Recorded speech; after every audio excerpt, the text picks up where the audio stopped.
Hello student, आज हम लोग बात करते हैं भाज्यता का नियम हम लोग पढ़ेंगे। इसमें हम लोग देखेंगे कि क्या क्या इसका नियम कहता है, जिससे आने वाले सवाल को आसानी से हम लोग हल कर सकते हैं। देखते हैं कि दो का नियम क्या कहता है। दो का नियम कहता है कि यदि दी गई संख्या का इकाई अंक 0 अथवा सम हो तो वह संख्या निश्चित रूप से 2 से पूर्णतया विभाज्य होता है। मतलब किसी भी संख्या के इकाई स्थान पर 0 अथवा सम होगा तो वह संख्या 2 से विभाज्य माना जाएगा। इसका एग्जाम्पल हम लोग देख लेते हैं। एग्जाम्पल में इस संख्या के इकाई स्थान पर 2 है तो 2 सम संख्या है, जिससे हमें यह संख्या 2 से पूर्णतः विभाज्य है। अगला एग्जाम्पल देखते हैं। अब इस संख्या के इकाई स्थान पर देखेंगे 0 अथवा सम संख्या को, तो इस संख्या के इकाई स्थान पर 0 है, इसका मतलब यह संख्या 2 से पूर्णतः विभाज्य है। अब अगला संख्या देखते हैं। अब इस संख्या को देखेंगे तो इस संख्या के इकाई स्थान पर 3 है। 3 न 0 है इसके इकाई स्थान पर, न सम है, तो 3 तो ऑड नंबर है यानी विषम संख्या है, जिससे कि यह संख्या 2 से विभाज्य नहीं होगी। चलिए आगे देखते हैं।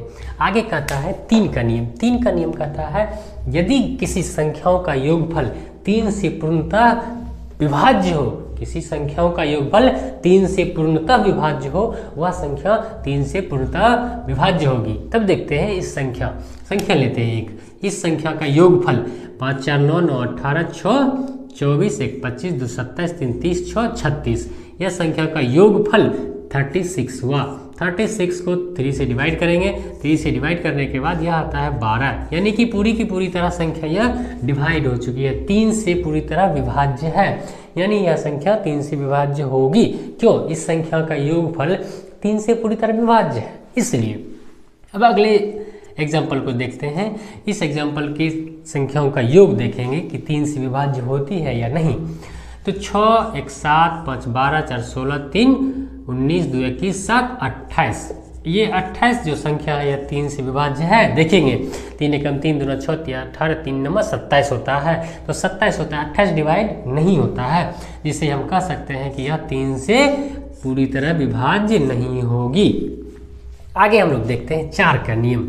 4 का नियम कहता है कि दी गई संख्याओं के अंतिम 2 अंक से बनी संख्या 4 से पूर्णतः विभाज्य हो। अगर किसी संख्या का कोई संख्या लेते हैं, कितना भी बड़ा संख्या हो, उसका अंतिम का 2 अंक संख्या लेंगे, 2 अंक का संख्या, और वह संख्या 4 से पूर्णतः विभाज्य हो और या अंतिम 2 अंक 0 हो। मतलब किसी भी संख्या का अगर अंतिम 2 अंक लेते हैं, उसका अंतिम 2 अंक 4 से डिविजिबल हो या उसके अंतिम 2 अंक 0 0 हो, तो वह संख्या 4 से पूरी तरह विभाज्य होगी।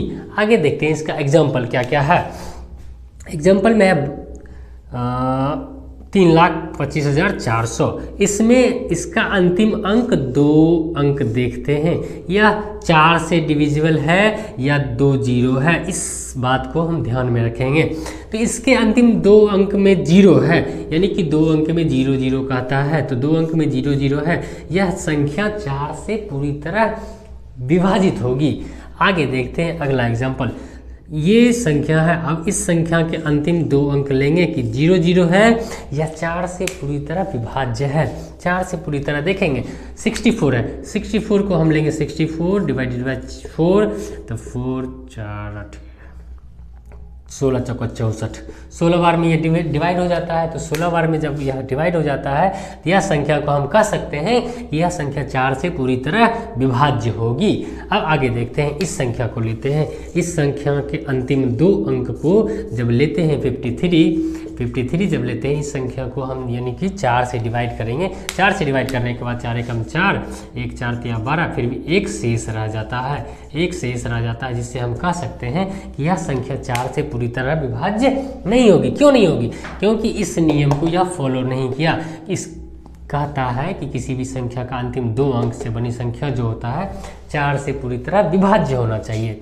आगे देखते हैं 5 का नियम का क्या कहता है। सबसे आसान 5 का नियम है, मतलब कि किसी भी संख्या के इकाई स्थान पर या तो 0 हो या 5 हो। 0 अथवा 5 अगर किसी भी संख्या के इकाई स्थान पर रहेगा तो वह संख्या 5 से पूरी तरह विभाज्य होगा। इस संख्या को हम देख लेते हैं। इस संख्या को हम देखते हैं। इस संख्या को देखेंगे तो इसके इकाई स्थान पर 0 अथवा 5 होना चाहिए। 0 अथवा 5 तो इसके इकाई स्थान पर 0 है। इसका मतलब ये है कि यह संख्या 5 से पूरी तरह विभाज्य होगी। अगला एग्जाम्पल देखते हैं, एक और एग्जाम्पल।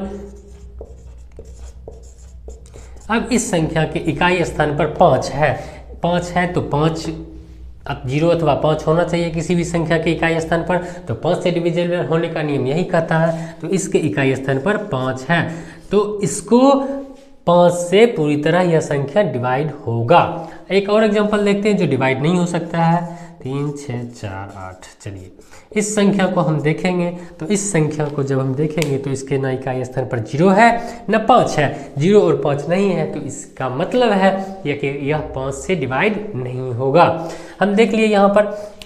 अब ये भी हम देख सकते हैं कि 0 अथवा 5, एक 0 या डबल 0 या डबल 5 कुछ भी रह सकता है, यानी कि इकाई स्थान पर 0 अथवा 5 होना चाहिए, तभी जाकर यह संख्या 5 से पूरी तरह विभाज्य होगा। अब देखते हैं 6 का नियम। 6 का नियम कहता है कि जो संख्या 2 तथा 3 दोनों से, 2 तथा 3, 2 का नियम भी और 3 का नियम भी आप लोग पढ़े हैं, तो 2 तथा 3 दोनों से पूर्णतः विभाज्य हो तो वह संख्या 6 से निश्चित रूप से विभाज्य होता है। मतलब कहने का मतलब यह है कि जो संख्या, एक ऐसा संख्या जो संख्या 2 से और 3 से, यानी कि 2 का नियम और 3 का नियम हमें पता होना चाहिए, तभी जाकर वह संख्या को हम निकाल पाएंगे। यानी 2 से और 3 से दोनों संख्या से यह डिविजिबल होना चाहिए। तो वह उसका एग्जाम्पल हम देखते हैं, यह देखते हैं एग्जाम्पल। तो इस 2 का नियम कहता है हमको क्या, 2 का नियम कहता है कि किसी भी संख्या के इकाई स्थान पर 0 अथवा सम हो, तो 0 अथवा जब सम रहेगा तो वह संख्या 2 से पूरी तरह विभाज्य होगा। ये तो 2 से हो गया। इसके इकाई स्थान पर देखेंगे पहले क्या है, तो 6 है। 6 क्या है, 6 2 सम संख्या, तो 6 जब सम संख्या है तो यह डिविजिबल होगा किससे, 2 से।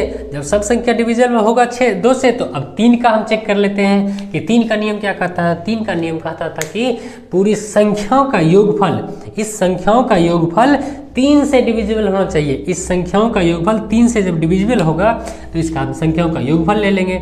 9 6 15, 1 16, 2 18, 3 21, 6 27, और 27 3 से पूरी तरह डिविजिबल है, 9 बार में आता है भाग, तो यह संख्या क्या कहेंगे हम, 3 से भी डिविजिबल है और 2 से भी डिविजिबल है। और यह नियम क्या कहता है, 6 का नियम, 6 का नियम कहता है कि किसी भी संख्या का जो कोई भी संख्या अगर 2 से और 3 से पूरी तरह डिविजिबल होगा वह संख्या 6 से भी डिविजिबल होगा। तो यह संख्या 2 से भी डिविजिबल है और 3 से भी डिविजिबल है, इसका मतलब हो गया यह 6 से भी पूरी तरह यह भाग लगेगा इसमें। अब आगे संख्या, एक और एग्जांपल इसका देख लेते हैं। इस एग्जांपल में इसके इकाई स्थान पर 2 दिया हुआ है। इकाई स्थान पर क्या दिया हुआ है, 2। अब जब इकाई स्थान पर 2 दिया हुआ है तो 2 का नियम यही कहता था ना, इसके इकाई स्थान पर 0 अथवा सम संख्या हो, तो 2 सम संख्या है, जिसे हम कह सकते हैं कि 2 से यह पूरी तरह विभाजित होगी। और एक बार और 3 का नियम देखते हैं। संख्याओं का योग किससे कटेगा, संख्याओं का योग 3 से पूरी तरह विभाजित होगा। अब देखते हैं इसको, 5 1 6, 4 10, 4 14, 2 16, 3 19, 2 21, 21 आ गया। 21 3 से डिवाइड होगा या नहीं, 3 से पूरी तरह डिवाइड होगा। तो हम कह सकते हैं कि यह 2 से भी कट रहा है और 3 से भी कट रहा है, दोनों संख्याओं से यह डिवाइड हो रहा है। जब 2 से और 3 से दोनों तो संख्याओं से डिवाइड होगा, इसका मतलब 6 से भी डिवाइड होगा। इससे हम कह सकते हैं इसको, ये संख्या भी पूरी तरह 6 से विभाजित होगी।